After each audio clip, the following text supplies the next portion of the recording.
Bonjour à vous, mes hockey fans, et bienvenue à un autre aperçu pour la saison 2025-2026 de la LNH. Et aujourd'hui, on s'attaque aux Penguins de Pittsburgh.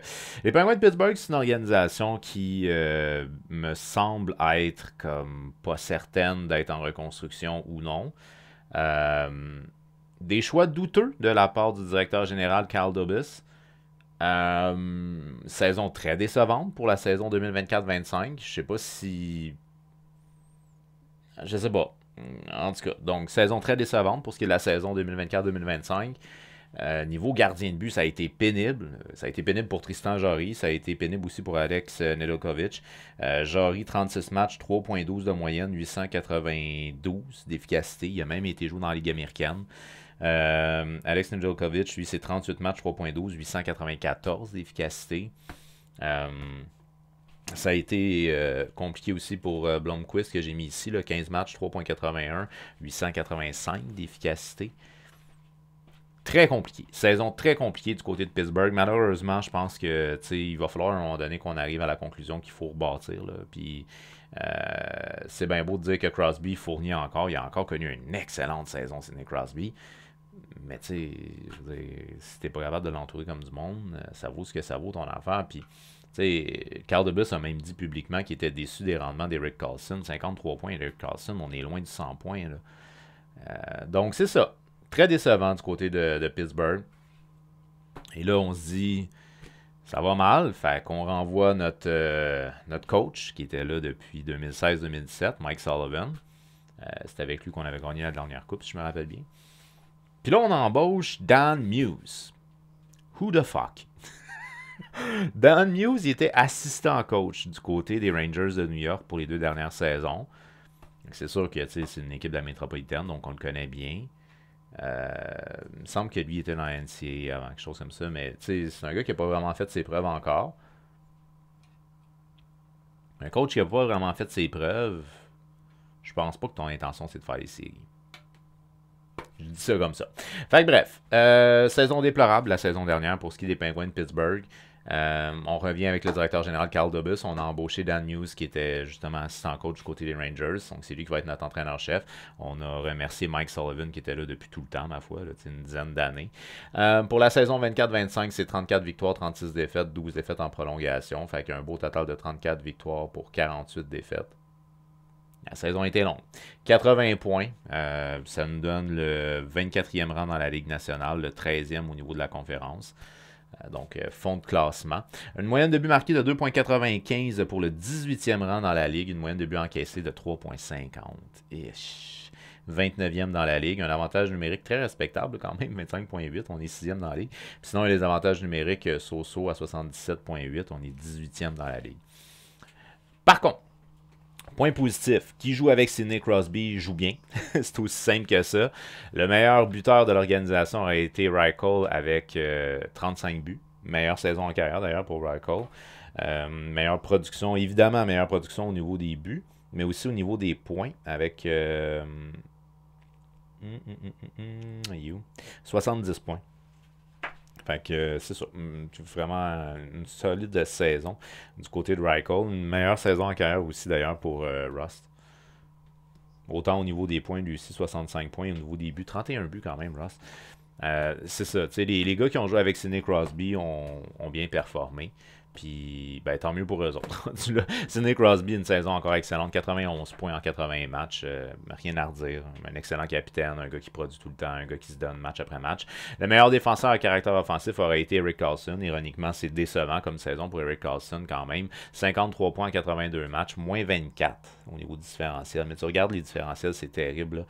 Crosby est à moins 20, Reichel est à moins 22, Ross est à moins 21, Karlsson, je l'ai dit, moins 24, Evgeny Malkin, moins 24, Christopher Le Temps, moins 15. C'est tough. C'est tough. Mais une belle histoire dans tout ça. Là, si on regarde les différentiels plus-moins, c'est ça de Matt Grzelcyk. Matt Grzelcyk qui a connu la meilleure saison de sa carrière avec 40 points. Très bonne saison, moins 6 pour sa part. dans une équipe que les tops de l'équipe sont très bas dans le différentiel plus-moins. Lui, il s'en est quand même relativement bien sorti. Mais c'est ça. Donc, dans le fond, Sidney Crosby a réussi à amener sa ligne. En gros, c'est pas mal ça. Pour le reste, ça a été compliqué. Ensuite de ça, au niveau des 3 espoirs qui sont à suivre pour cette saison, ben, on va mentionner...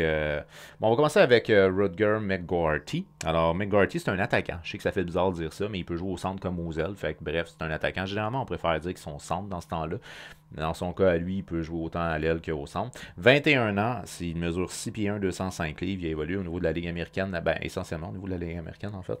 L'année dernière, en 60 matchs, il a 14 buts, 25 passes pour 39 points. Sinon, il a joué quand même un petit 8 matchs dans la Ligue nationale, 3 points.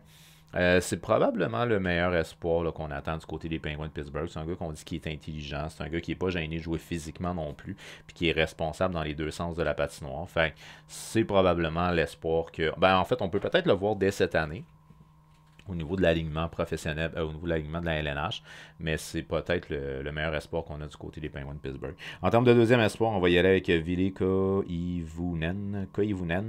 Encore la même chose, un attaquant, donc il peut jouer au centre comme à l'aile. 22 ans, 6 pieds, 172 livres. Pour sa part, il a joué lui aussi majoritairement dans la Ligue américaine, 63 matchs, 21 buts, 35 passes, 56 points, donc quand même très respectable comme production. Dans la Ligue nationale, c'est quand même 7 points en 8 matchs. Ça, c'est assez exceptionnel. C'est un gars qu'on dit qu'il a un excellent hockey IQ, donc très intelligent, un bon contrôle de rondelle et qui est aussi efficace au niveau des passes. Avec un joueur qui est essentiellement à caractère offensif pour ce qui est de Koivunen et un joueur complet pour ce qui est de McGourty. En termes de troisième espoir, on va y aller avec Owen Pickering. Ça fait une couple d'années, je pense, que je vous parle de ce défenseur-là. Donc, c'est un défenseur de 21 ans, 6 pieds 5, 201 livres, donc un grand bonhomme. Lui, il a joué en partie dans la Ligue américaine la saison dernière. En 47 matchs, il a 2 buts, 11 passes, 13 points. Sinon, il a joué quand même un 25 matchs dans la Ligue nationale, 3 points pour ce qui est de Pickering. C'est un gars qui est reconnu pour avoir de bonnes passes. Évidemment, un jeu physique. Là, il a la stature pour jouer physique. Il a également une bonne lecture de jeu et un bon tir. C'est un gars qui pourrait même être régulier dès cette année au niveau de la Ligue nationale. Ça sera à voir et à confirmer. Maintenant, on va y aller avec un alignement qui est un alignement évidemment projeté. Vous allez voir que c'est compliqué. C'est compliqué là, du côté de Pittsburgh. Alors, on va commencer avec notre première ligne. Ça, on n'a pas trop le choix. Là, je veux dire, les deux gars qui sont de chaque bord de Crosby ont connu leur meilleure saison en carrière. Fait on va les garder ensemble si ça va bien pour eux autres. Alors, Russ est à l'aile gauche de mon premier trio, 65 points en 71 matchs. Crosby, évidemment, c'est mon joueur de centre numéro 1. Fait 91 points en 80 matchs pour Sidney Crosby.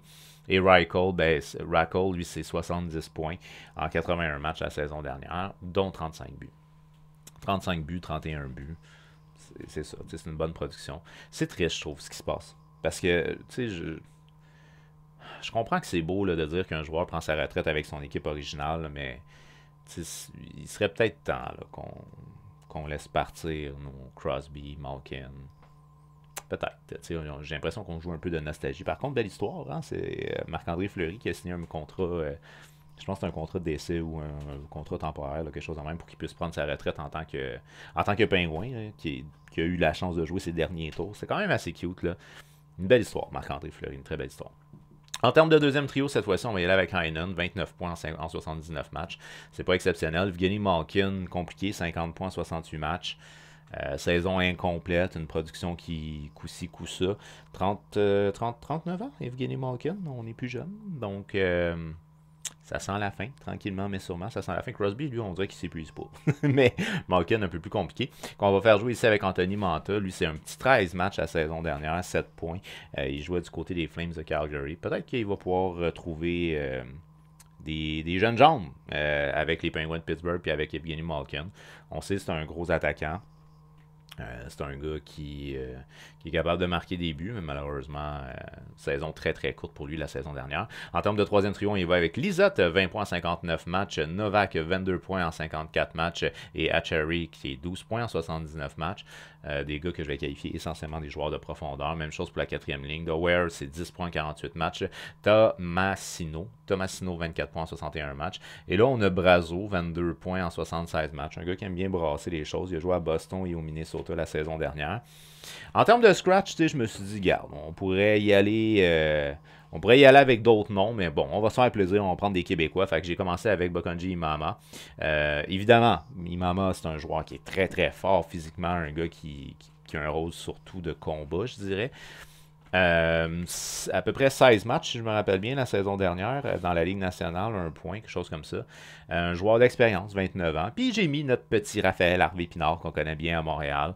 Dans son cas, à lui, fort probablement qu'il va jouer dans la Ligue américaine. J'aurais pu mettre Poulain aussi, Samuel Poulain, qui aurait pu être intéressant. Mais c'est ça, tu sais, je pense que... Je pense pas nécessairement qu'on va jouer, d'après moi, pour ce qui est vraiment de l'alignement. Ça va être ceux que j'ai mis ici dans mes 4 lignes. En termes maintenant de 6 packs de défense, ben, on a bougé. On a fait des transactions. Je sais pas à quel point on s'est amélioré. Mais en tout cas, on a Grave ici, là, qui était mon premier défenseur gauche, 4 points en 61 matchs. Évidemment, c'est un défenseur qui est plus défensif. 30 ans, il a de l'expérience. C'est respectable. Qu'on fait jouer avec Christopher Le Temps, 30 points en 74 matchs. Un gars intelligent, c'est un gars qui aime patiner. Puis d'ailleurs, 74 matchs, il n'a pas manqué trop de matchs. Pas si payé cette année. Mais dans le cas de Christopher Le Temps, je pense que c'est un gars qui a déjà connu des meilleures années. Là, au niveau de la production offensive, là, 38 ans aujourd'hui. C'est ça.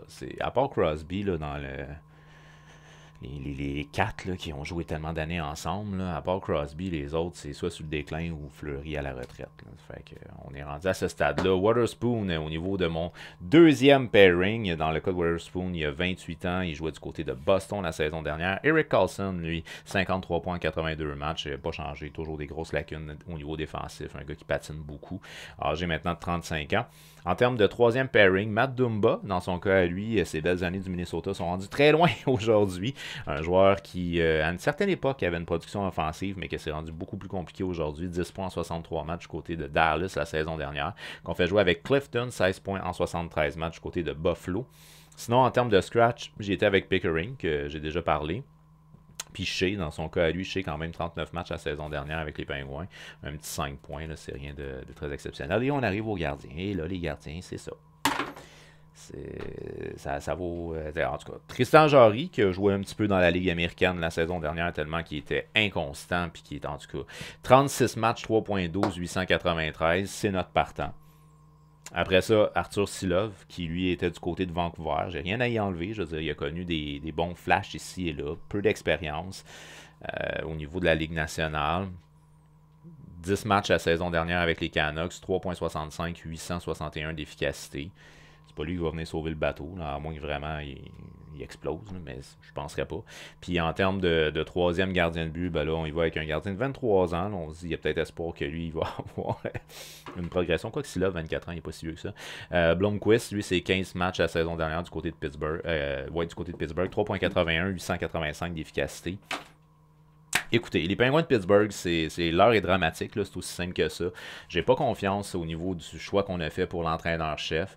On a changé beaucoup de choses au niveau de notre défensive, donc ça risque d'être très instable au niveau de la défensive. En plus que les ajouts ne sont pas des ajouts nécessairement de gros impacts. Ça se peut même, là, ça serait bien qu'on fasse ça, qu'on commence vraiment à intégrer nos jeunes sur une base régulière. Ça serait cool, parce qu'au moins on donnerait de l'expérience à des jeunes, le tant qu'à avoir des joueurs plus âgés, mettons. Fait que c'est ça, les Penguins de Pittsburgh, pas énormément de changements au niveau de l'attaque, mais sinon beaucoup de changements au niveau défensif. Au niveau des gardiens, c'est laborieux. Fait que moi je pense pas que cette équipe-là va retourner en séries éliminatoires cette année. Là, on a manqué les séries 3 ans d'affilée, on va les manquer une 4e année d'affilée. La question que je me pose, moi, c'est plus combien de temps qu'on va faire subir ça à Sidney Crosby. Sinon, ben, au niveau de la division, je suis quand même assez généreux. J'ai mis 5e parce que c'est ça. Ils ont Sidney Crosby qui est capable de pousser une ligne à lui tout seul. Sinon, pour le reste, ben, on souhaite le meilleur pour nos vieux routiers du côté des Penguins de Pittsburgh. Donc, c'est ça. D'après toi, les Penguins de Pittsburgh, est-ce que c'est une équipe qui va faire les séries? Et si oui, à quelle position qu'on va finir au niveau de la division métropolitaine? Fais-le moi savoir au travers des commentaires. Alors, je te dis un gros merci d'avoir regardé la vidéo. N'oublie pas, on fait un petit j'aime et on partage pour être un maximum de hockey fans à jaser de hockey. On s'abonne et active la petite cloche parce qu'il y a d'autres aperçus 2025-2026 qui s'en viennent pour la LNH. Un gros merci d'avoir été là et on se revoit très bientôt. Bye!